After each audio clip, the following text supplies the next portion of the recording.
Hey, welcome back to the channel. We're here on August 3rd of 2025.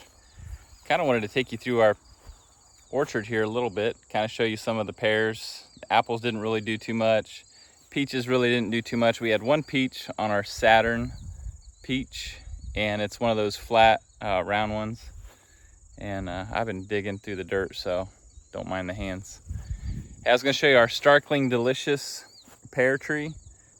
I'd say it's about 10 foot tall, and we do have some fruit on it. Not a whole lot. I've never had any fruit off this tree, so I don't know how much we're going to get off of it production wise, but it's got a few on there, as you can see. And I've checked it, it doesn't seem ready yet. And for those of you that don't know, pears actually ripen from the inside out, unlike most fruit from the outside in. And you can see here, let me bring you in a little bit. Yeah, I don't know if you can see it or not, but it's yellowing up a little bit. But if I raise it up, it doesn't break off too easy. And that kind of tells me that it's not ready. Sometimes with pears, you can actually see the fruit drop on the ground. We haven't had any of that yet. So August 3rd, this thing says it's ripe in August, so we're not there yet. This here is a Bartlett pear. It's got quite a few fruit on it. You can see the branches are just kind of sagging off of it. I didn't fruit prune this or pull any off, so whatever we got, and I left it on there. What they say with Bartlett pears is typically if you let them ripen indoors, you pick them out here off the tree, and then you bring them indoors for about 3 or 4 days.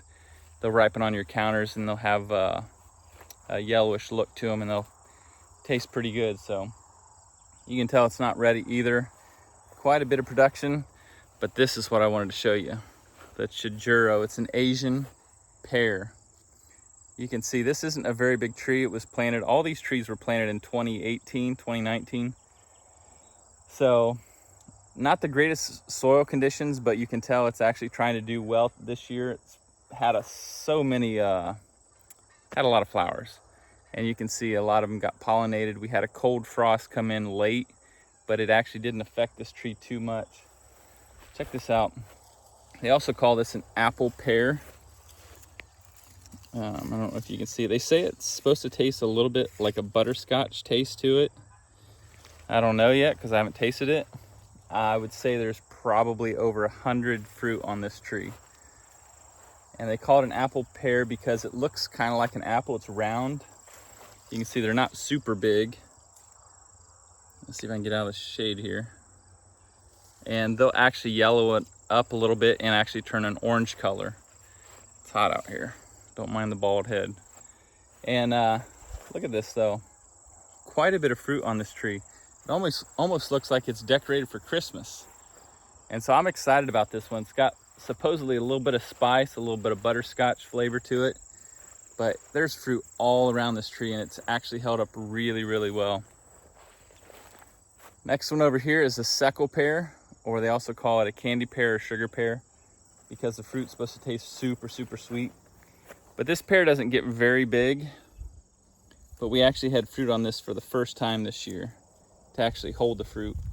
I'd say there's only probably 20 pears on this tree, and they're not going to get super big.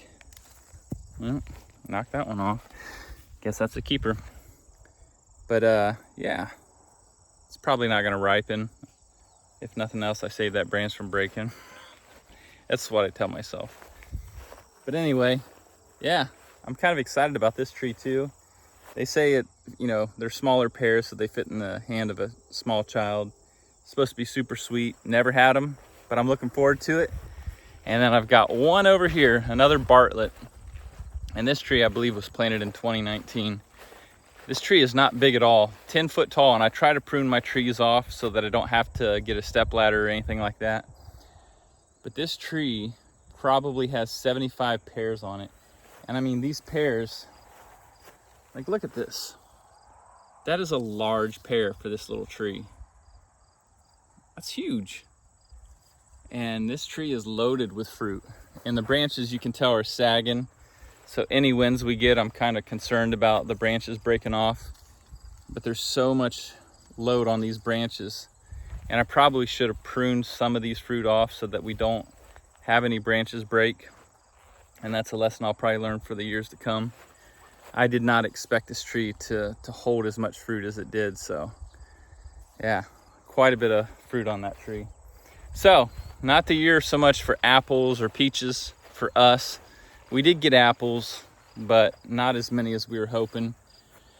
This is our gala. You can tell I sprayed, but I didn't get the, I don't know if that's apple maggot or if that is codling moth, but you can tell these apples didn't get super big and they have a little bit of damage to them. But I guess that's what you get when you try to do things organically. So I did learn I'm gonna spray in the fall and I'm gonna spray in February for these trees. And I have, I think, copper and something else, fungicide of some kind.